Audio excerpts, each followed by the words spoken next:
Au cœur de la scène royale marocaine, les princesses du palais apparaissent dans toute leur élégance et féminité, porteuses d'un titre chargé d'une histoire riche et d'une grande culture. Le fait de décerner le titre de prince ou de princesse à cette élite distinguée de la famille royale leur confère une position exceptionnelle dans la société, un titre accompagné de responsabilités et de traditions remontant à plusieurs siècles. Être prince ou princesse au Maroc est un honneur réservé aux personnalités éminentes, et la famille royale dans le Maghreb constitue une source de fierté et d'intérêt populaire. Pour découvrir tous les détails, restez avec nous jusqu'à la fin et n'oubliez pas de liker la vidéo et de vous abonner à la chaîne pour ne rien manquer de nos prochaines publications.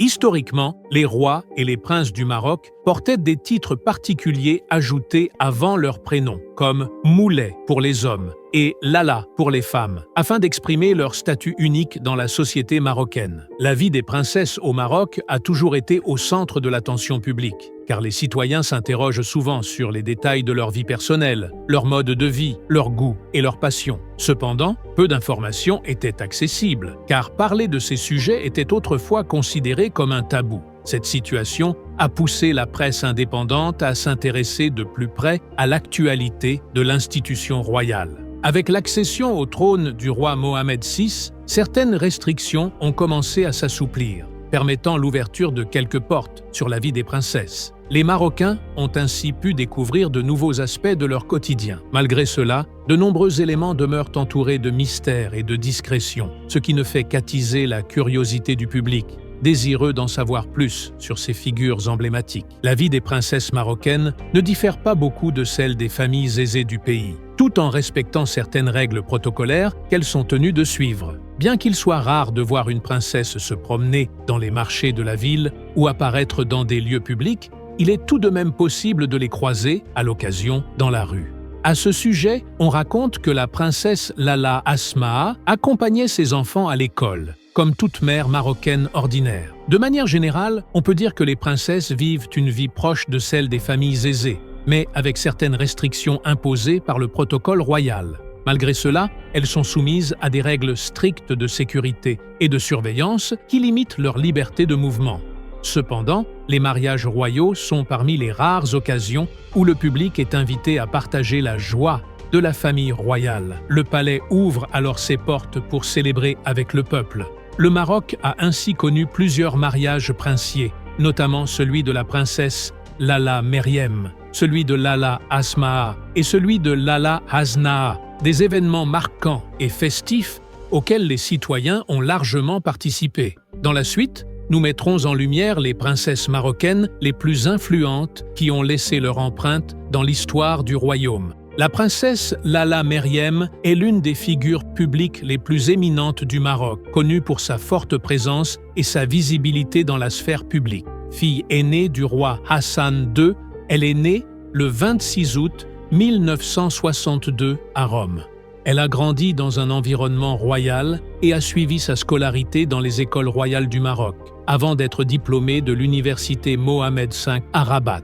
Sa passion pour le travail social l'a conduite à présider les services sociaux des forces armées royales. En 1984, la princesse Lala Meriem épouse Fouad Filali, un événement célébré à l'échelle nationale. Elle devient mère de Lala Soukaina en 1986. Puis de Moulay Idriss en 1988. Malgré les protocoles et les contraintes de la vie royale, la princesse a toujours veillé à conserver une part de vie normale, accompagnant ses enfants à l'école et participant activement à des actions sociales. Son époux, Fouad Filali, occupait un poste influent dans les entreprises économiques du royaume. Lala Meriem est sans doute l'un des membres les plus actifs de la famille royale marocaine. Elle a lancé de nombreuses initiatives sociales et humanitaire, marquant ainsi la société civile. En 1997, elle divorce de Fouad Filali, une décision forte et symbolique qui a brisé un tabou. Même une princesse ne doit pas rester dans une relation malheureuse, envoyant ainsi un message d'émancipation aux femmes marocaines. Depuis son jeune âge, elle s'est engagée dans la défense des droits des femmes et des enfants, tant au Maroc que dans le monde arabe. Elle fut parmi les premières à militer pour la ratification de la Convention internationale des droits de l'enfant et a présidé plusieurs institutions, dont l'Association marocaine de soutien à l'UNICEF, l'Observatoire national de l'enfant, la Fondation Hassan II pour les Marocains résidant à l'étranger. En juillet 2001, elle est nommée ambassadrice de bonne volonté de l'UNESCO, œuvrant pour la promotion et la protection des droits de la femme et de l'enfant. La princesse Lala Meriem se distingue par son humilité, sa passion pour le voyage et son engagement régulier dans les médias en faveur du développement social et culturel, tant au Maroc qu'au niveau international. En ce qui concerne la princesse Lala Hasna, deuxième fille du défunt roi Hassan II et sœur cadette du roi Mohamed VI, elle mène son engagement avec sérieux et discrétion, loin des projecteurs. Elle consacre son temps et son énergie à la cause environnementale, domaine dans lequel elle s'investit avec dévouement. Née à Rabat le 19 novembre 1967, elle a suivi sa scolarité à l'école Al-Moulaya et à l'Institut royal du Palais royal de Rabat, où elle obtient son baccalauréat en lettres modernes en 1985. En décembre 1991, elle épouse le docteur Khalid Bouchantouf Ben Arbit et donne naissance à sa fille aînée, Lala Oumaïma, le 15 décembre 1995, puis à sa seconde fille, Lala Alia, le 20 octobre 1997. La princesse Lala Hasna est largement reconnue pour son travail dans le domaine de l'environnement, œuvrant pour la sensibilisation et la protection de l'environnement au Maroc et au-delà. Elle a présidé de nombreuses associations, notamment l'Association de soutien aux enfants malades, l'Association Al-Ihsan, la Ligue nationale des femmes fonctionnaires du secteur public, l'Association marocaine d'archéologie et du patrimoine. Depuis sa création à l'été 2002, elle est également à la tête de la Fondation Mohamed VI pour la protection de l'environnement. Parmi ses réalisations majeures figure la réhabilitation des jardins exotiques de Bouknadel, créés en 1951 par le botaniste français Marcel François. Elle a transformé l'ancienne résidence du fondateur en musée écologique. La princesse a représenté le Maroc dans de nombreuses rencontres internationales, dont le sommet des femmes arabes à Abu Dhabi dès 2002 jusqu'à la dernière édition en 2023. À cette occasion, elle a été décorée de l'ordre de Zayed par l'épouse du chef d'État des Émirats arabes unis. Elle a également reçu en 2004 la Grand Croix de l'ordre de la Couronne belge, distinction remise par le roi de Belgique lors de sa visite officielle au Maroc. La princesse Lala Hasna incarne une personnalité calme, sérieuse et engagée, œuvrant de manière efficace au service de l'environnement et de la société, sans chercher à médiatiser excessivement ses réalisations. La princesse Lala Asmae, sœur cadette du roi Mohamed VI, se distingue par sa vie discrète et paisible, marquée par le respect de la vie privée et une préférence affichée pour rester à l'écart des projecteurs. Elle est née à Rabat le 29 septembre 1965 et a grandi dans un environnement royal empreint de responsabilités et de devoirs familiaux. Elle a effectué sa scolarité à l'école Al-Moulaya, puis au lycée royal du Palais de Rabat. Après ses études secondaires, son mariage a été célébré le 5 novembre 1986 à Marrakech avec Khalid Bouchantouf, homme d'affaires marocain. Elle a donné naissance à son fils aîné, Moulay El Yazid, le 25 juillet 1987, puis à sa fille cadette, Lala Naila, le 29 mai 1992. La princesse Lala Asmae a présidé l'Association pour la protection des animaux et de la nature et se classe parmi les membres les moins médiatisés de la famille royale. Elle conserve une grande discrétion et choisit de travailler en toute liberté, loin de l'attention publique. Bien qu'elle soit la troisième fille du roi Hassan II et qu'elle occupe une place officielle dans la hiérarchie royale, Lala Asmae préfère agir dans l'ombre, ce qui lui a valu le surnom au Maroc de « princesse de l'ombre ». Et malgré l'image longtemps répandue d'un silence imposé autour des femmes dans les palais royaux marocains, les princesses marocaines ont joué un rôle central dans la promotion des droits des femmes et leur libération de nombreuses restrictions. L'histoire témoigne de plusieurs événements marquants illustrant cet engagement. Parfois, des gestes simples ou symboliques peuvent ouvrir la voie à de grandes avancées. L'un de ces moments clés eut lieu en 1947, lorsque le roi Mohammed V chargea sa fille, la princesse Lalla Aïcha, de prononcer un discours public le visage découvert, sans voile ni litam. Cet événement fut un choc culturel et une inspiration pour les femmes marocaines, car il symbolisait l'entrée officielle des femmes dans un espace jusqu'alors réservé aux hommes. À partir de la fin des années 1970 et le début des années 1980, certaines princesses commencèrent à assumer des responsabilités officielles. Lalla Meriem prit la tête des services sociaux des forces armées royales ainsi que de l'association marocaine de soutien à l'UNICEF. Lalla Hasna présida l'association des sourds-muets qui porte son nom, ainsi que l'association des femmes fonctionnaires. Dans les années 1960, Lalla Malika devint présidente du Croissant Rouge marocain dès sa création. Lalla Amina a dirigé la Ligue marocaine pour la protection de l'enfance. Lalla Fatima Zahra El Alaouia a présidé l'Union nationale des femmes marocaines depuis 1967. Par ailleurs, le roi Hassan II nomma sa sœur Lalla Aïcha comme ambassadrice du Maroc au Royaume-Uni, puis en Italie, soulignant le rôle actif des princesses dans la diplomatie marocaine. Tous ces faits illustrent la contribution significative des princesses au progrès des droits des femmes et à leur quête de liberté et d'égalité. L'observation de la vie des princes et princesses marocains révèle une série de transformations progressives, où les tabous sociaux tombent les uns après les autres, marquant un mouvement vers la modernisation et l'ouverture du tissu social marocain. Le premier tabou levé fut en 1947, avec l'apparition publique de Lalla Aïcha, tante du roi Mohammed VI, en tenue occidentale et sans voile. Un acte jugé à l'époque audacieux et pionnier en faveur de l'émancipation féminine. Puis vint l'annonce officielle du divorce de la princesse Lalla Meriem, ce qui fut perçu comme une affirmation claire du droit des femmes à rompre une union insatisfaisante. Le plus grand tabou tombé jusqu'à présent fut l'apparition publique de l'épouse du roi Mohammed VI, la princesse Lalla Salma, qui, pour la première fois, porta le titre de princesse, un privilège auparavant réservé uniquement aux sœurs du roi. Lalla Salma joua un rôle officiel actif, assumant des missions publiques et s'impliquant pleinement dans la vie sociale et culturelle du pays, ce qui eut un impact très positif sur l'image et le statut de la femme marocaine dans la société moderne. Les princes et princesses, enfants du défunt roi Hassan II, ont grandi dans un environnement royal particulier où leur vie quotidienne était rythmée par des activités sociales et culturelles variées. Ils recevaient leurs amis lors de déjeuners et dîners somptueux, organisaient des séances de cinéma et profitaient de balades à vélo dans les jardins des palais. Dès leur plus jeune âge, ils ont été élevés dans l'amour des animaux et la bienveillance à leur égard, en prenant soin de chiens, chats et autres animaux domestiques.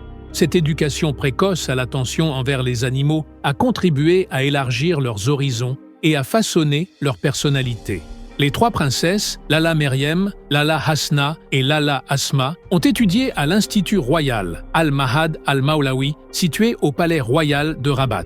Cet institut, fondé par le roi Mohammed V, avait pour objectif d'éduquer les princes et princesses ainsi que certains de leurs camarades issus de différentes couches du peuple marocain, soigneusement sélectionnés parmi les élèves les plus brillants et les plus méritants. Le but de cette approche était de créer une atmosphère de saine compétition entre les élèves. D'un côté, les conditions d'apprentissage à l'Institut royal étaient résolument élitistes, grâce à un environnement luxueux, des moyens pédagogiques avancés et la qualité du corps enseignant, ainsi que de l'administration. Mais d'un autre côté, le roi Hassan II voulait que l'enseignement garde une dimension populaire, en permettant aux enfants du peuple d'accompagner les princes et princesses. Ce mélange visait à donner aux membres de la famille royale une éducation populaire dans l'esprit, malgré son caractère élitiste. Comme pour tous les élèves, les proches du palais ont parfois été témoins de la colère du roi défunt Hassan II envers les princesses, notamment lorsqu'elles ne remplissaient pas correctement leurs devoirs.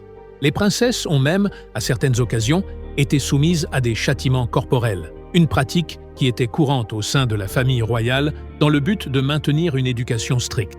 Dans le cadre de la vie des princes et princesses au sein des palais royaux, le journal marocain Le journal a publié un rapport indiquant que feu le roi Hassan II s'appuyait parfois sur le général Moulay Hafid Alaoui, ministre du protocole royal et des palais, pour exécuter les sanctions éducatives qu'il décidait à l'encontre des princes et princesses. Les princesses n'étaient pas exemptées des punitions ni des châtiments corporels, une pratique que le roi Hassan II n'a jamais cachée, affirmant même avec insistance son attachement à cette rigueur. Dans les salles de classe, les princesses étaient traitées comme n'importe quels autres élèves, sans aucun privilège. En dehors des classes, elles étaient toutefois considérées comme des princesses, avec tous les honneurs et le respect dus à leur rang, conformément au protocole traditionnel. Les princesses sont également passées par l'étape du Mcid, une institution religieuse traditionnelle consacrée à l'apprentissage du Coran, où elles ont mémorisé une partie du livre saint, conformément aux souhaits du roi Hassan II qui tenait à renforcer leur éducation religieuse.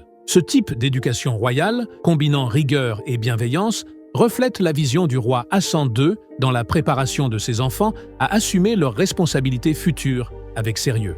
Ils ont ainsi bénéficié d'un environnement éducatif à la fois élitiste et populaire, garantissant une formation complète, alliant excellence académique et enracinement dans les traditions culturelles et religieuses marocaines. Les princesses marocaines ont toujours été considérées comme des icônes d'élégance et de raffinement, ce qui se reflète clairement dans leurs choix vestimentaires soignés et leurs acquisitions auprès des plus grandes maisons de couture internationales, notamment françaises et italiennes. Le roi défunt Hassan II portait une attention particulière à l'apparence des princesses et à leurs vêtements, allant jusqu'à superviser personnellement leur tenue et veillant à ce que leur robe ait une longueur précise, tombant sous les genoux. Cette exigence ne se limitait pas aux tenues modernes, mais s'appliquait aussi aux vêtements traditionnels, conçus selon des règles strictes, amples, droits et décorés de fils d'or pur, dans le style maxénien traditionnel. Lors des occasions officielles, notamment lors de réceptions de chefs d'État ou de personnalités prestigieuses, les princesses préféraient porter la tenue traditionnelle marocaine accompagnée de mesmat en or, sertis de diamants, ainsi que de boucles d'oreilles et de colliers assortis, ce qui reflétait l'image rayonnante du patrimoine marocain ancestral. En observant les apparitions publiques des princesses dans les médias ou les photos publiées, on constate clairement une évolution notable dans leur apparence, que ce soit au niveau des styles vestimentaires ou des coiffures. Autrefois, les princesses marocaines privilégiaient des vêtements aux couleurs sombres comme le noir, le bleu marine, le gris ou le marron, symbole d'élégance classique et de sobriété royale. Les robes longues étaient alors le choix principal, et les coiffures se limitaient souvent à des styles classiques comme le chignon princier, à la fois élégant et simple. Avec le temps, les choses ont progressivement changé. Les princesses ont commencé à apparaître de plus en plus dans des tenues aux couleurs vives et claires, portant parfois des robes courtes, ce qui tranchait avec la réserve traditionnelle d'autrefois. Les coiffures aussi ont connu un renouveau, devenant plus modernes, parfois courtes, reflétant une ouverture vers le changement et l'évolution, et renforçant l'image contemporaine des princesses. Ce changement ne s'est pas fait brusquement, mais lentement et de manière évidente aux yeux du public. Les bijoux portés par les princesses marocaines lors des occasions officielles et privées incluent des diadèmes sertis de diamants, des colliers en or, des bracelets, ainsi que des ceintures traditionnelles en or, décorées de diamants.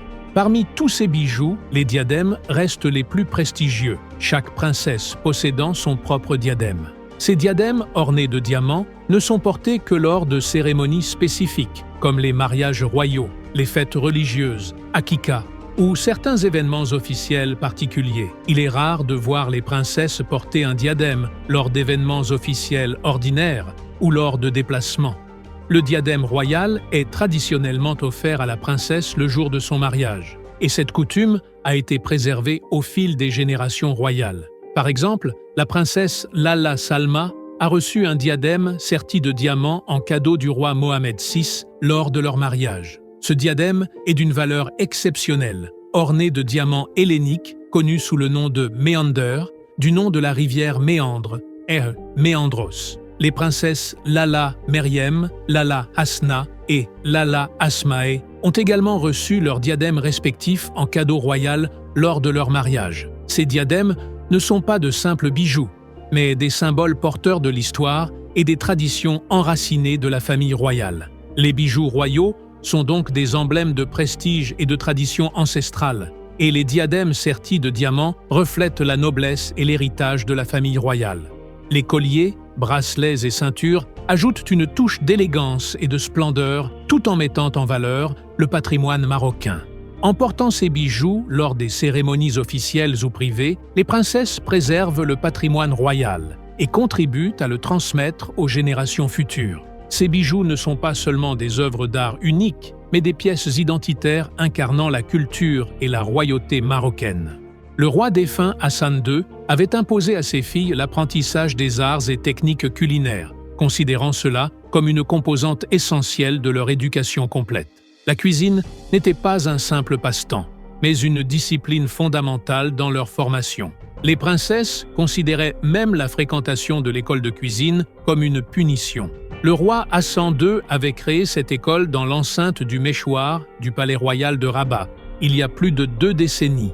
Elle dépendait du centre de formation hôtelière et touristique et avait pour objectif principal la préservation des techniques de la cuisine marocaine authentique. Les princesses s'y rendaient régulièrement, suivant un programme strict selon les instructions directes du roi qui voulait qu'elles soient des maîtresses de maison accomplies, maîtrisant notamment la gastronomie marocaine traditionnelle.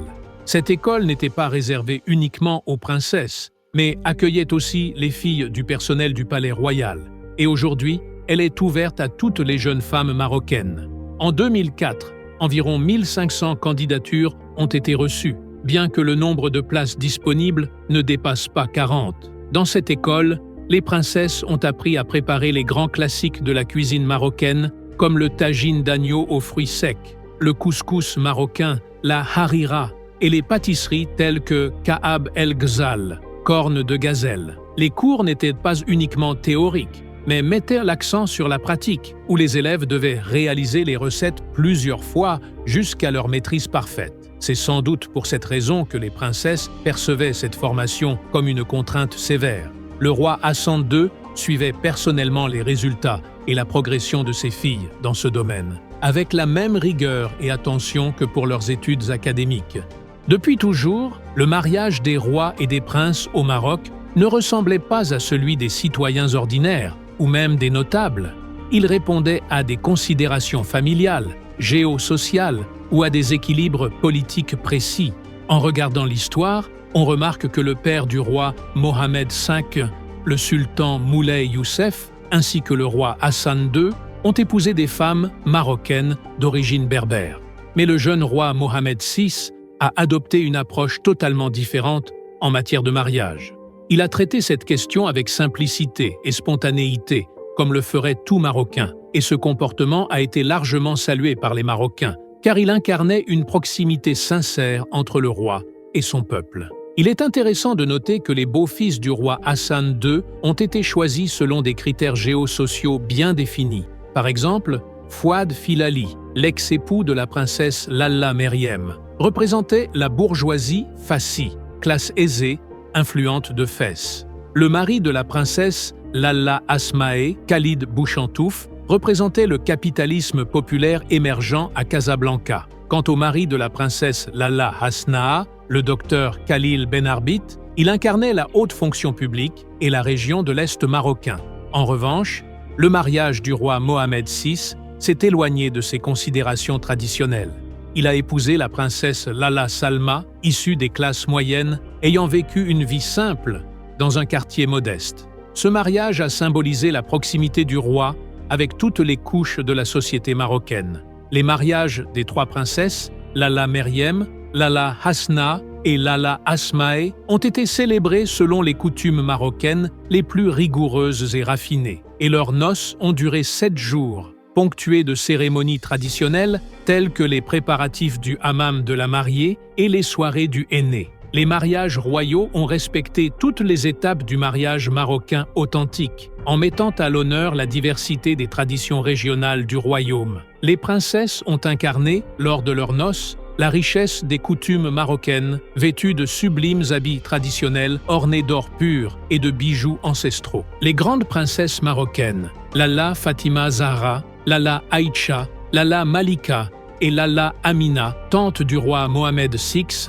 ainsi que les princesses Lala Meryem, Lala Hasnaa et Lala Asmae, ont toujours été des modèles pour les femmes arabes et musulmanes dans le monde entier. Elles ont consacré leur vie au service du pays et de la société, apportant des contributions marquantes dans de nombreux domaines, que ce soit la culture, les arts, l'éducation, la santé ou encore le travail humanitaire et caritatif. Le nom de la princesse Lala Aïcha est étroitement lié à la cause de la libération de la femme marocaine. Dès les années 1940, elle accompagna son père, le roi Mohammed V, dans l'inauguration des écoles libres, et son nom fut ensuite attribué à de nombreuses écoles nationales à travers tout le Maroc. Quant à la princesse Lala Malika, elle s'est distinguée par son engagement social, notamment en présidant le Croissant Rouge marocain dès sa création, une organisation qui a joué un rôle central lors de toutes les catastrophes naturelles que le Maroc a connues. Pour ce qui est de la princesse Lala Amina, la plus jeune fille du roi Mohammed V, elle était très proche des princesses Lala Meryem, Lala Hasnaa et Lala Asmae. Née en exil à Madagascar, cela lui a conféré un statut particulier au sein de la famille royale comme auprès du peuple marocain. Elle a présidé la Ligue pour la protection de l'enfance, s'est investie dans la défense des droits de l'enfant et a contribué de façon significative au développement de l'équitation au Maroc. Bien que la princesse Lala Fatima Zahra fût moins présente sur la scène publique que ses sœurs, son rôle dans le domaine social fut tout aussi important. Elle a présidé la Ligue pour la protection de l'enfance, s'est investie dans la défense des droits de l'enfant et a contribué de façon significative au développement de l'équitation au Maroc. Bien que la princesse Lala Fatima Zahra fut moins présente sur la scène publique que ses sœurs, son rôle dans le domaine social fut tout aussi important. Bien que la princesse Lala Fatima Zahra ne fût pas une personnalité souvent exposée aux projecteurs, elle joua un rôle majeur dans l'émancipation de la femme marocaine. Elle laissa une empreinte claire en maintenant le lien entre le roi Mohammed V, exilé aux îles Canaries, et les nationalistes libres du mouvement pour l'indépendance marocaine durant l'occupation française. La princesse Fatima Zahra choisit de vivre à Tanger, où elle consacra sa vie au service des plus démunis et des femmes marocaines. Elle aimait se mêler au peuple et faire ses courses elle-même dans les marchés de Tanger. Elle se rendait régulièrement dans les campagnes pour rencontrer les femmes des montagnes et observer leur dur labeur quotidien.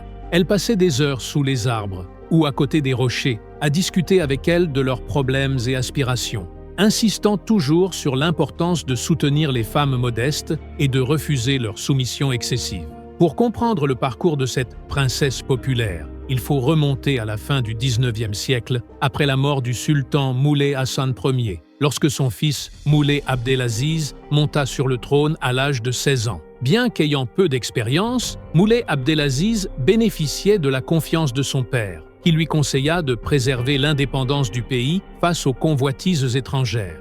Installé dans le palais de Marrakech, entouré de serviteurs et de courtisans, Moulay Abdelaziz était dépensier et passionné par les inventions européennes, ce qui aggrava ses dettes. Après une série de soulèvements, il abdiqua en faveur de Moulay Hafid, puis de Moulay Youssef, et finit par s'installer à Tanger. La princesse Fatima Zahra était sa fille unique. Il veilla à lui offrir une éducation moderne et ouverte sur le monde, profitant du statut international de Tanger à l'époque. Durant son enfance, son père adopta 15 jeunes orphelines pour qu'elles l'accompagnent à l'école italienne, puis au collège français, l'encourageant à apprendre et à s'ouvrir.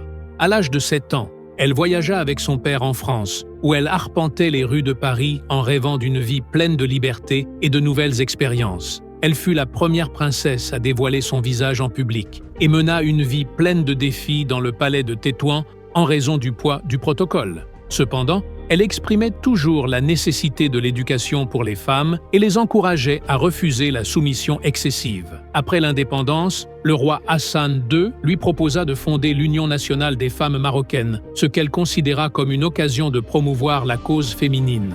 Elle entama alors des tournées à travers le pays pour visiter les pauvres, créer des branches de l'Union et encourager la participation politique des femmes. Elle insistait toujours sur l'importance de lutter contre la pauvreté et les maladies, et de parler franchement des problèmes des femmes, utilisant sa position pour les inciter à s'occuper de leurs droits. Concernant le port du voile, elle disait « Je porte le djellaba et je travaille avec des jeunes filles en robe courte. Chacun est libre de ses choix.